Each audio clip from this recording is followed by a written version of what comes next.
Painted painless learning. નમસ્કાર વિદ્યાર્થી મિત્રો, આજે આપણે ધોરણ 6 વિષય સામાજિક વિજ્ઞાન પાઠ 12 નકશો સમજીએ. એની અંદર આપણે સ્વ અધ્યયન પોથીના પ્રશ્નોની ચર્ચાઓ કરવી છે.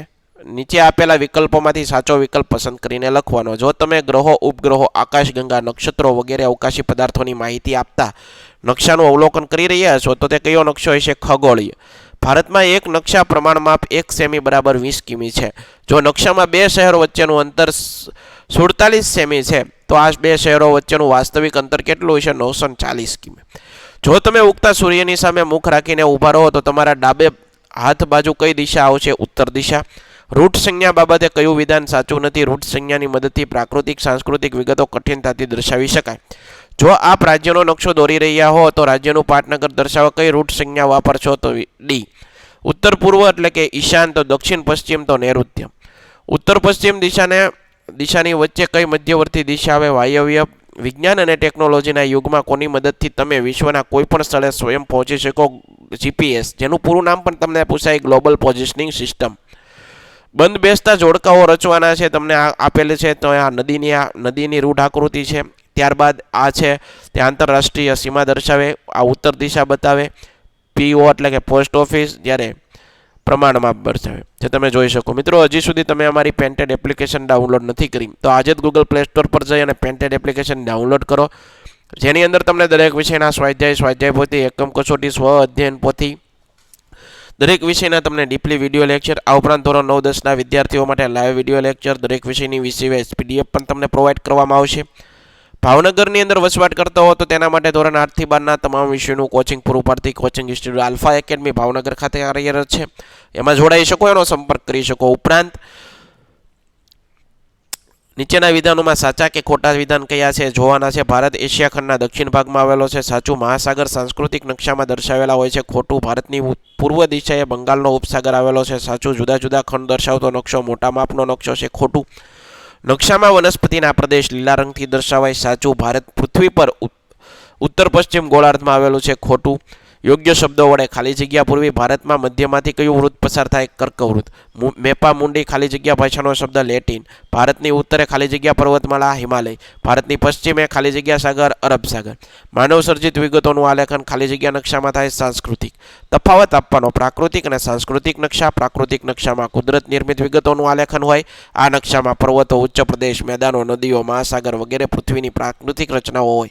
જ્યારે સાંસ્કૃતિક નકશામાં બરોબર હોય છે. સાંસ્કૃતિક નકશામાં માનવ સર્જિત વિગતોનું આલેખન. આ નકશામાં માનવીની વિવિધ પ્રવૃત્તિઓનો નિર્દેશ થયેલો હોય. પ્રાકૃતિક નકશામાં છે નદી, મહાસાગરો ને એ બધું હોય. સાંસ્કૃતિક નકશામાં માનવીની પ્રવૃત્તિઓનો નિર્દેશ હોય. હેતુ આધારિત નકશામાં મુખ્ય પ્રકાર પ્રાકૃતિક. સાંસ્કૃતિક નકશાના અંગો જણાવો. દિશા, પ્રમાણમાપ અને રૂઢ સંજ્ઞા. વર્તમાન સમયમાં ભારતને વહીવટી સરળતા માટે કેટલા રાજ્યો, કેન્દ્ર શાસિત પ્રદેશો, કેટલી રાષ્ટ્રીય રાજધાની પ્રદેશમાં વહેંચવામાં આવ્યા? 28 રાજ્યો, 8 કેન્દ્ર શાસિત પ્રદેશ અને 1 રાષ્ટ્રીય રાજધાની વહેંચવામાં આવ્યા. નકશો એટલે પૃથ્વીની સપાટી અથવા કોઈ એક ભાગનું સપાટ કાગળ પરનું આલેખન. રૂટ સંજ્ઞા નકશામાં જુદી જુદી પ્રાકૃતિક સાંસ્કૃતિક વિગતો દર્શાવવા તમે જે વિશિષ્ટ ચિહ્નોનો ઉપયોગ કરો છો એને સંજ્ઞાઓ કહેવાય. કેન્દ્ર શાસિત પ્રદેશો એવો વિસ્તાર જેનું શાસન વહીવટ કેન્દ્ર સરકારના સીધા અંકુશ હેઠળ હોય એને કેન્દ્ર શાસિત પ્રદેશ કહેવાય. પ્રમાણમાપ. નકશા પરના કોઈ પણ બે સ્થળો વચ્ચેનું અંતર પૃથ્વીની સપાટી પરના તે જ સ્થળો વચ્ચેના અંતરના પ્રમાણમાપ કહેવાય છે.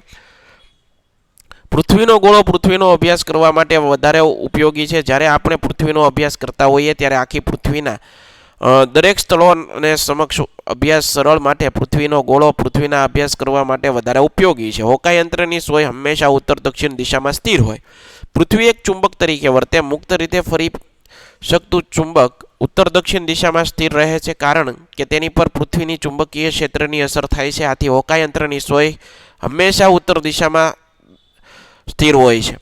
જ્યારે નકશાનું અવલોકન કરતા હોઈએ ત્યારે દિશાનું જ્ઞાન હોવું જરૂરી. નકશાનો અભ્યાસ કરવા માટે મુખ્ય 3 અંગો, જેમાં એક દિશાસૂચક.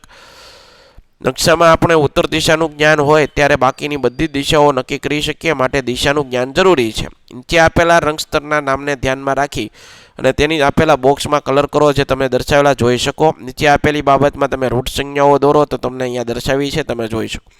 આપેલ નકશાનું અવલોકન કરી આપેલ પ્રશ્નનો જવાબ. નદી કઈ દિશામાં વહી રહી છે? પૂર્વથી દક્ષિણ. રતનપુર ગામની પશ્ચિમ દિશા તરફ કયા પ્રકારનો માર્ગ પસાર થાય છે? National highway.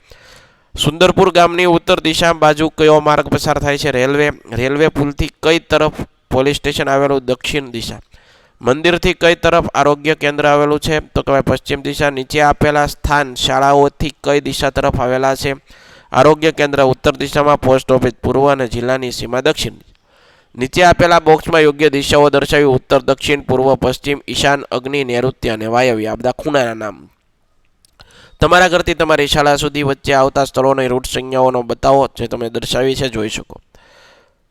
આ ઉપરાંત નીચેના નકશાનું અવલોકન કરી તેના પ્રકાર બોક્સમાં લખો. આ રાજકીય નકશો છે, જ્યારે મોટા માપનો નકશો છે. પાઠ્યપુસ્તકના પાના નંબર 77 ઉપર આપેલ નકશાના આધારે ભારતના સ્થાન વિશે નોંધ કરો. ભારતનો મુખ્ય ભૂમિખંડ 8 ડિગ્રી 4 કરા, 37 ડિગ્રી 6 કરા ઉત્તર અક્ષાંશ અને 68 ડિગ્રી 7 કરા અને 97 ડિગ્રી 25 કરા પૂર્વ રેખાંશ વચ્ચે આવેલો છે. ભારતના લગભગ મધ્યમાંથી કર્કવૃત્ત પસાર થાય છે. નીચે આપેલા સ્થળો તમારા ગામની ગ્રામ પંચાયતથી કઈ HD દિશામાં આવેલા? હોકાયંત્રની મદદથી શોધો.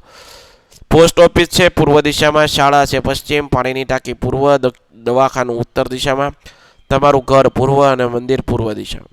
માગ્યા મુજબ પ્રવૃત્તિ કરો જે તમે જોઈ શકો. નકશાનો અંગ્રેજી શબ્દ જે તમે જોઈ શકો છો. બરોબર છે. આશા રાખું મિત્રો તમને આ સોલ્યુશન ગમ્યું હશે. ફરીવાર નવા વિડીયો સાથે મળશું.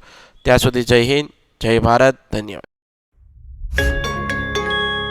Painted, Painless Learning.